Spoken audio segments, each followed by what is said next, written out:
안녕하세요. 저는 몇 달 전에 이혼을 해서 혼자 아이를 키우는 40대 이혼녀입니다. 그렇다 보니 요즘에는 결혼 전처럼 혼자 살았던 때로 돌아가게 된 것 같아요. 아직 실감이 나는 것은 아니지만 이제라도 모든 것들이 제자리를 찾아 돌아왔다는 생각도 가끔 드는 것 같네요. 아이와 함께 지내다 보면 마음 한켠에서는 아직도 우라가 치밀어 오를 때도 있고 가슴속이 텅 비어버린 것 같을 때도 있지만 그래도 아이의 얼굴을 보며 잘 참으면서 지내고 있습니다. 그런데 이렇게 참기만 하다가는 속에서 병이 나도 크게 날 것 같아서 이렇게 익명으로 글로 제 속마음을 말하고 싶어 사연을 보내게 되었습니다. 저와 남편은 결혼한 지 10년 차였습니다. 처음 3년 정도는 정말 행복한 결혼 생활을 보내고 있었어요. 그런데 결혼한 지 4년째가 되던 해부터 주말 부부를 시작해야만 했습니다. 저는 남편과 결혼을 하면서 직장을 그만두고 전업주부로 전향했었는데 3년 만에 아이가 태어나기도 했고 남편의 직업 특성상 자꾸 발령을 받아 지역을 계속 옮겨 다녀야 했기 때문에 저는 부산에 남아서 아이를 돌보고 남편은 주말마다 집으로 들어오기로 약속을 했습니다. 아무래도 잦은 이사를 해야 하기도 하고 추후에 아이가 학교에 입학해서 생활을 하게 되면 교우 관계도 많이 걱정스럽기도 했거든요. 남편은 2주에 한 번씩은 꼭 올라오겠다고 했고 못해도 한 달에 한 번은 꼭 올 수 있게 하도록 하겠다며 약속을 했죠. 저와 아이는 부산에 머무르기로 했고 남편은 전국 팔도로 옮겨 다니며 일을 했습니다. 가족들과 떨어져서 혼자 지낼 남편 생각이 많이 나서 정말 짠했어요. 그런데 저도 집에서 아이와 단둘만 남겨지게 되잖아요. 아무리 상황이 어쩔 수 없었다 치더라도 두 돌도 되지 않은 아이와 저만 집에 혼자 남겨지니까 정말 힘들더라고요. 24시간 도와주는 사람 아무도 없이 집에만 박혀 애기 울음소리를 듣고 있으니 아무래도 저도 사람인지라 우울증이 갑작스럽게 찾아왔습니다. 그렇게 주말 부부를 하기 시작한 지 2년째가 되던 해 한계가 오더라고요. 그리고 제 짜증은 남편에게로 향했습니다. 사실 남편도 몸도 피곤하고 외로워서 힘이 들고 그럴 텐데 그 당시 저는 남편을 이해해주고 싶지 않았거든요. 점점 부부 사이가 삐걱거리기 시작했어요.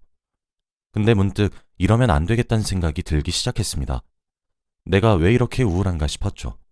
그래서 아직 어린 나이였지만 아이를 유치원에 보내기 시작했어요. 그렇게 저는 오랜만에 자유를 되찾을 수 있었습니다. 아이를 유치원에 보내고 난 뒤에는 그래도 제 개인 시간이 따라올 수 있으니까요.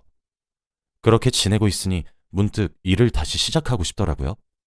다달이 남편이 월급을 붙여줘서 생활하는 데 문제는 없었지만 그렇다고 해서 넉넉하지는 않았거든요. 결혼과 동시에 퇴사를 해서 공백기가 5년 정도는 되었지만 아이를 유치원에 보내고 틈틈이 공부를 해서 저는 재취업에 성공할 수 있었습니다. 제 대학 동기 중 가장 친한 친구에게 도움도 정말 많이 받아서 가능했던 것 같기도 했죠. 제 친구의 이름은 미희였는데 미인의 회사에 재취업을 할 수 있었거든요. 제가 재취업을 하기 시작하자 주위에서는 제게 필요 없는 염려들이 참 많았습니다. 아이가 너무 어리지 않냐부터 시작해서 잔소리를 했죠. 그래서 저도 불량 엄마가 된 듯 하더라고요. 하지만 일을 해서 얻게 되는 성취감과 만족감이 제가 숨통을 트고 살 수 있도록 해주었습니다. 그래서 미희는 제게 은인과 다름없는 존재였어요. 미희도 저와 같은 워킹맘이었습니다. 그러던 어느 날 미희가 서울 지역으로 발령을 받게 되었어요. 그곳엔 제 남편이 일을 하고 있던 지역이었죠. 주말 부부를 처음 하게 되어서 많이 불안하다던 친구에게 저는 주말 부부의 선배로서 이것저것 조언을 많이 해주었습니다. 미희와 저는 결혼을 하고 난 뒤에도 한 달에 2번 정도는 만나는 정말 친했던 사이였기 때문에 부부끼리도 자주 만나서 안면이 있었죠.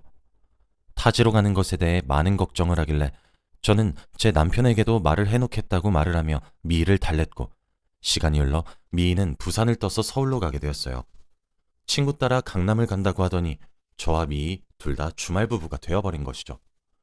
그때까지만 해도 저희 부부 사이는 다른 부부들과 같이 투닥거리는 싸움 정도에서 그쳤습니다. 그땐 몰랐어요. 제가 제 무덤을 팠을 줄은 꿈에도 몰랐죠. 제가 직장을 다시 가지고 성취감을 느끼면서 저희 부부 사이는 좋아졌습니다. 저도 남편도 서로의 직장 생활을 응원했고 존중해 주었어요. 남편은 제가 취업한 이후로 매일 자기 전에 10줄은 넘고도 남을 짧은 편지를 항상 제게 보내왔습니다. 제가 건강해져서 보기 좋다. 열심히 일해서 복귀하는 모습이 너무 자랑스럽다. 사랑한다, 보고 싶다 등등 말이에요. 사실 주말 부부를 하게 되면 가장 큰 장점이 뭐냐면 시간이 흘러도 신혼부부처럼 지낼 수 있다는 점이에요. 아무래도 떨어져 있는 시간이 길고 붙어 지내는 시간이 짧다 보니 서로가 서로에게 더욱 집중할 수 있게 되고 그렇죠. 근데 이 장점이 유일합니다. 남편 또는 아이의 아빠가 필요한 순간에는 제가 그 역할까지 해야 되니 남겨진 쪽에선 상당히 부담이 되고 그렇죠. 어쨌든 미희는 서울로 올라갔습니다. 그런데 미희가 서울로 올라간 지 3개월도 채 지나지 않아 남편이 점점 무뚝뚝해졌어요. 매일 오던 짧은 편지들은 사라진 지 오래였고 못해도 꼭 한 달에 한 번씩은 집으로 돌아오겠다는 약속도 2달이란 시간이 넘도록 지켜지지 못했어요. 제가 전업주부였을 땐 남편이 살고 있는 지역에 아이를 친정에 맡긴 뒤 종종 찾아가서 반찬도 가져다 주고 그랬었지만 직장을 다니게 되니까 아무래도 그렇게 하기가 어렵더라고요. 점점 뜸해지는 연락에 의구심을 품고 있었습니다. 하지만 제가 전화를 걸면 받질 않는 것도 아니었고 제 부재중을 확인하는 즉시 다시 연락을 해오는 남편을 보며 괜한 의심인가 싶기도 했죠. 결혼한 지 시간이 꽤 흘렀으니 시들해질 시기인 건가 싶었지만 그래도 남편을 믿었으니까요. 제가 그렇게 혼자 북치고 장구를 쳤었던 그 시간들을 스스로 그렇게 치부해 왔습니다. 그렇게 남편이 바쁘구나 싶어서 한가해지기를 기다렸고 그렇게 6개월 정도가 흘렀어요. 사람은 적응의 동물이라고 하더니 남편이 가뭄에 콩나듯 저희 집에 오는 것도 익숙해졌고 점점 개인주의적으로 사는 것에 편안함을 느끼기 시작했을 무렵 미희의 남편으로부터 연락이 한 통 오더군요. 할 말이 있으니 만나잔 이야기였습니다. 미희는 10년 넘게 연애를 하고 난 뒤 결혼에 꼴이 난 아이여서 저는 미희의 남편과도 무척 친한 편이에요. 10년이 넘어가는 세월을 알았으니 친구처럼 지내는 사이죠. 저는 가벼운 마음으로 미희의 남편을 만나러 갔습니다. 약속 장소에 나가보니 평소에는 항상 온화한 웃음을 지으며 지내는 미희의 남편은 평소와 다르게 아주 냉정한 표정을 지으며 저를 맞이하더라고요. 분위기를 보아하니 예산 일이 아닌 것 같았죠. 반갑게 인사를 하며 자리에 앉았습니다. 그런데 제가 앉자마자 제게 그러더군요. 연희야, 너 알고 있었어? 저는 뭐를? 오늘 뭐야, 분위기가 왜 그래? 무슨 일 있어? 라고 되물었습니다. 미희 남편은 너 진짜 몰랐냐? 라고 하더군요. 저는 알아들을 수 있게 설명부터 하라고 했습니다. 미희의 남편은 마른 세수라고 몇 번씩이나 입술을 달싹거리며 고민하는 듯 했지만 이내 제게 가방에서 서류 봉투를 하나 꺼내어 주더군요. 그리고 내 입으론 차마 못하겠다. 네가 직접 열어서 두 눈으로 확인해. 라고 하면서 말이에요. 저는 영문도 모른 채 서류 봉투를 받아들였고 열어보았습니다. 그 안엔 수십 장의 사진들과 미희의 휴대폰 속에 있었던 파일로 추측되는 대화 내용들이 서류로 정리가 되어 빼곡히 있더라고요. 사진은 둘째치고 뭔가 싶어서 대화 내용을 먼저 훑어봤습니다. 그 내용은 미희가 외도를 저지르는 듯한 증거 자료들이었어요.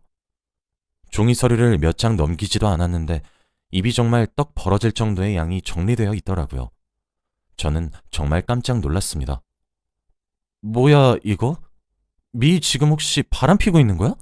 라며 조심스럽게 물어보자 미희의 남편은 고리 때린다는 듯이 머리를 짚으며 연희야, 사진들까지 마저 보고 말해. 라며 제 눈을 피하며 제 물음에 답하더군요. 미희의 외도 사실도 충격적이었는데 그보다 충격적인 것은 바로 그 사진 뭉텅이들이었습니다. 사진들이 왜 충격적이었냐면 미희의 외도 상대가 바로 제 남편이었기 때문이에요. 특히 제 남편의 불륜 사실들 같은 것들을 너무 갑작스럽게 알게 되니 말문이 턱하니 막히더군요. 귀에 이명이 들리는 듯 했습니다. 눈을 비비고 다시 봐도 사진을 이리저리 돌려봐도 미희가 만나고 있는 사람은 제 남편이었어요. 그리고 미희와 제 남편이 주고받은 자료들을 보니 그제서야 거기 찍힌 몸이 제 남편이란 사실을 알겠더군요. 할 말을 잃고 멍하니 앉아있자 미희의 남편은 제게 냉수를 한 잔 떠다 주었고 너 진짜 몰랐어? 라고 하더군요. 이게 다 뭐야? 라는 제 물음에 미희의 남편이 말해주었습니다. 저번 주 주말에 미희가 부산에 내려왔다고 하더군요. 그런데 하루 종일 휴대폰을 끼고 사는 모습이 뭔가 그날따라 쎄했다고 합니다. 미희의 어깨 너머로 휴대폰 비밀번호를 외우고 난 뒤 미희가 잠에 든 늦은 새벽에 휴대폰을 확인했더니 그런 문자들이 있었다고 해요. 그때가 기회라고 생각해 대화 장면 하나하나를 직접 일일이 사진으로 찍어 남겨뒀다고 합니다. 그런데 그 말에 제 눈물이 터졌습니다. 그 이유는 저번 주에 제 남편도 부산으로 내려왔기 때문이에요. 아무튼 미희의 외도를 알게 된 미희 남편은 바로 회사에 모아놨던 연차와 휴가를 낸 뒤 본가에다가 딸아이를 맡기고 서울로 올라갔다고 합니다. 그리고 약 일주일간 잠복했다고 해요. 미희가 저희 남편 집에 들어가는 것, 저희 남편이 미희의 집에 들어가는 것, 그뿐 아니라 둘이서 데이트를 하며 손을 잡고 입을 맞추는 모든 사진들을 본인의 손으로 그들을 쫓아다니며 찍었다고 하더군요. 처음에는 너무 화가 나서 눈앞이 새하얘질 정도였다고 합니다. 그런데 그 둘의 뒤를 쫓아다니며 사진을 찍는 자신의 모습이 초라했고 서글펐다고 하더군요. 그래서 찍을 만큼 사진을 찍고 난 이후 다시 부산으로 내려왔고 서류를 정리한 뒤 바로 제게 잠시 만나자고 한 거였다고 해요. 그 자리에서 정말 온몸에 힘이 다 빠질 정도로 엉엉 울었습니다. 미의 남편은 그렇게 울고 있는 저를 바라보고 한숨만 푹푹 쉬더군요. 그러면서 제게 말했습니다. 연희야, 내가 이거 너한테 말한 이유가 뭐냐면 나 미희랑 이혼할 거야. 그리고 미희의 내연남인 네 남편에게 상간남 소송도 걸 거고. 그런데 너랑 나랑도 10년이 넘어가는 세월을 알고 지냈잖아. 10년이 얼마나 긴 시간이냐? 그래서 누구보다 나와 같은 피해자인 너에게 먼저 말해야 되는 게 맞다고 생각했다. 그래서 얘기한 거야. 나 오늘 변호사 만나고 왔어. 아마 내가 모은 증거들로도 충분히 이혼하는 것이 어렵지 않을 거라고 하더라. 우리 딸도 지금 내가 키우고 있으니까 계속 내가 키우게 양육권과 친권도 가져오려고 노력 중이야.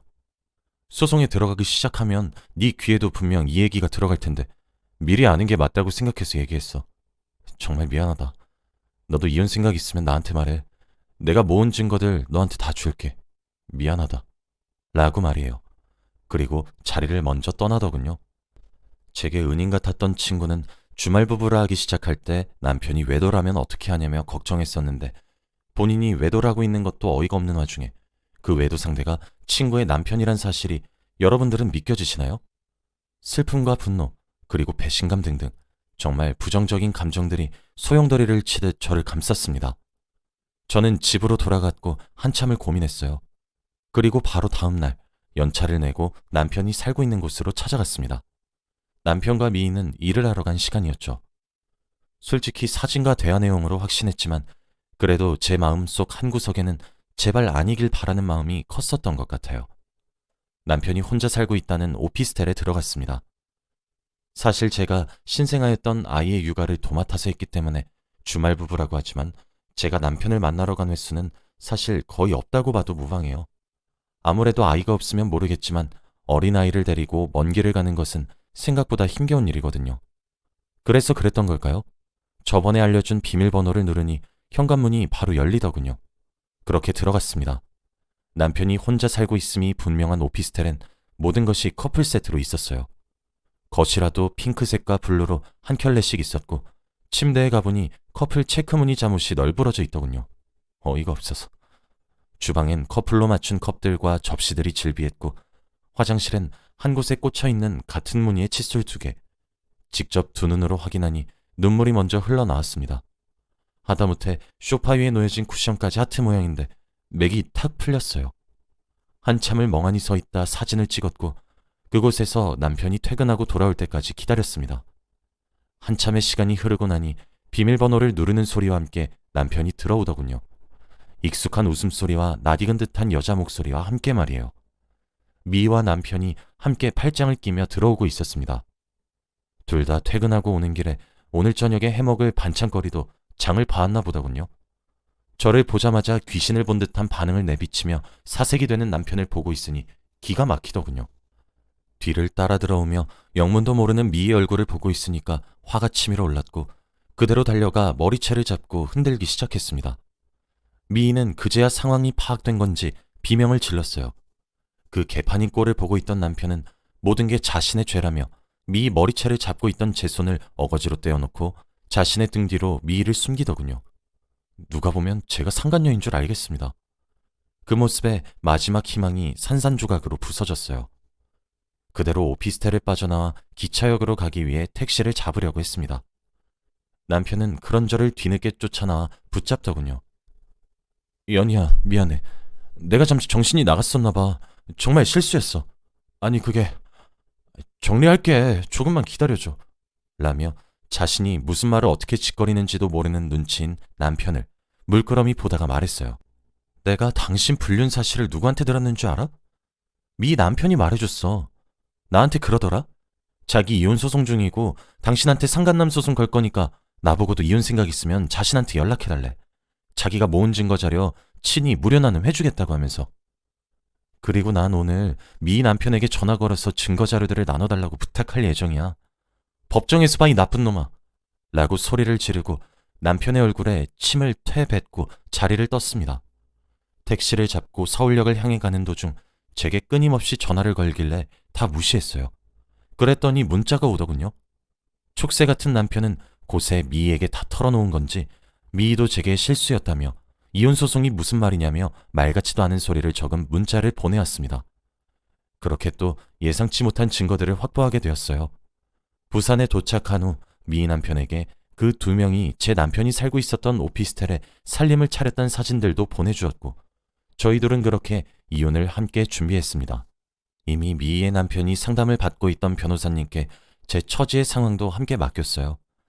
변호사님이 이렇게 기가 막힌 경우는 처음 본다며 혀를 내두르시더군요. 이미 미희의 남편에게 상황을 들어서인지 제 이혼 소송도 아주 순조롭게 진행이 되어 갔습니다. 그리고 저도 미희에게 상간녀 소송을 걸었어요. 당연히 저와 미희의 남편 모두 승소할 수 있었고 남편과 미희는 저희에게 각각 2,500만 원씩 소송의 위자료를 지급해야 했습니다. 그리고 이혼 소송에서는 양육권도 저희에게 빼앗겼어요. 저희 집이나 미인의 가정이나 둘 다 아이가 있어서 면접 교섭권을 빼앗진 못했지만 매달 양육비와 재산을 많이 가져올 수 있었습니다. 뒤늦게 미희와 제 남편은 서로의 배우자에게 용서를 구하고 가정으로 돌아오겠다며 애원했지만 저희는 받아주지 않았어요. 저희로서는 배우자가 저희 몰래 다른 이성과 만남을 갖다 못해 교제까지 한 사실 그 자체로도 많이 충격적이었는데 그 상대가 친구의 남편과 아내의 친구라는 사실이 너무 커다란 상처로 남았거든요. 저와 미희의 남편은 지금 나름대로 상처를 딛고 새로운 출발을 하려고 노력하고 있습니다.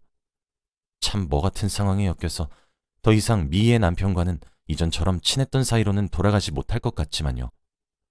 제 긴 이야기를 들어주셔서 감사해요.